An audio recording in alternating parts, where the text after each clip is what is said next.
Bakit nakakatulong po yun sa amin. Salamat po sa welfare kasi nakakatulong po yung pagpasok. High school. Yun lang. Ito ang naging pahayag ng pasasalamat ng isang PWD na napagkalooban ng libreng wheelchair ng programa ng Gulong ng Pag-asa na 3 taonang programa ni Konsehala Elisa Liubed ng Sangguniang Bayan ng Daet sa tulong ng Batalya Care Philippines sa pagkipagtulungan ng SM City Daet at katuwang ang Kiwanis Club of Breyna Daetenya. Sa ating pong napaka-generous na sponsor. Itong activity po na to, hindi po ito matutupad o hindi po ito masasagatuparan kung wala po siya. Si Vocal Carlo Batalya. Siya po ang chairman ng Batalya Care Philippines. Ito yung Gulong ng Pag-asa, itong wheelchair distribution project po na ito, ay kumbaga, naging project po siya, naging proyekto ko po siya. Nung ako po ay presidente ng Kiwanis Club of Breyna Daetenya, hindi pa po ako konsehal. So, I'm very, very grateful po kasi nakilala ko po si Vocal Carlo Batalya. And kung hindi dahil po sa kanila, this wouldn't be possible. And hindi rin naman po ako. Kumbaga ako po isang medium lang, isang instrumento lang ako para makapagbigay po ng tulong dito sa mga taga-daet na mga PWDs natin and also sa ating mga elderly and po sa mga children with special needs. So yun po talaga yung kumbaga pinaka-obheto. So pareho po yung isa sa mga advocacy at obheto ng Batalya Cares at ang inyong pong konsehala. Hindi ko man po hawak ang komitiba ng health ngayong term ko na ito. Pero yung advocacy ko po na sinimulan, nung ako po ay hindi pa konsehal, ipinagpapatuloy ko po.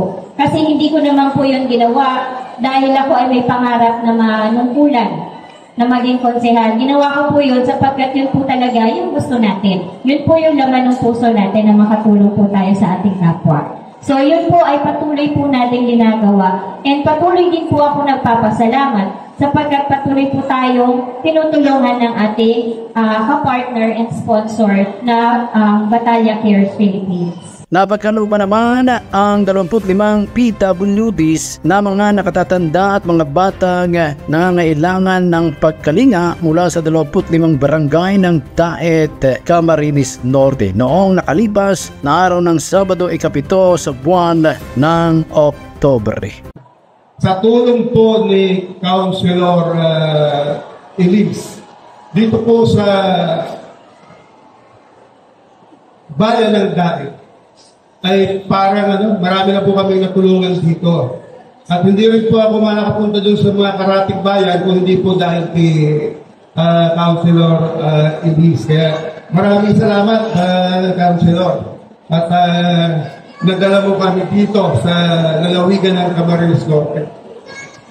Galing pa lang po kami ng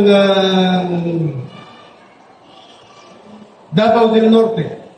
Kasama ko po itong aming National Liaison Coordinator, Marlo Borja. Galing po kami ng Bukidnon. Galing kami ng Davao City. Galing kami ng Iloilo. Bacolod. At nung isang araw po galing kami ng Tacloban City. So, isang araw lang pahinga, diretso na ng airport papunta rito sa Daet, Camarines Norte. So, si Carlo Batalya po, wala pang tulog. Kasi nasa airport pa ako kagabi mga bandang alauna ng madaling araw. Ang flight ko ay alas 4. So, mahal po ni Carlo Batalya itong Daet, Camarines Norte. Kaya nung sinabi po ni Councilor na bigyan ulit natin yung mga PWD sa Camarines Norte. Walang po yan, walang approve without thinking. Sabi mo kay Marlo, padala ka ng wheelchair sa Daet, Camarines Norte. So, wala po itong katapusan. hanggat meron po tayong na-identify na talagang walang kakayahan bumili ng wheelchair. Yun po ang aming advocacy buong Pilipinas. Malapit na po kaming makapamahagi ng 100,000 wheelchair. Labis-labis naman ang pasasalamat ng mga kaanak ng mga napagkalooban ng libreng wheelchair ng programang Gulong ng Pag-asa. Para sa totoo, Balitang Banwaan, Ricky Pera, MBTV News.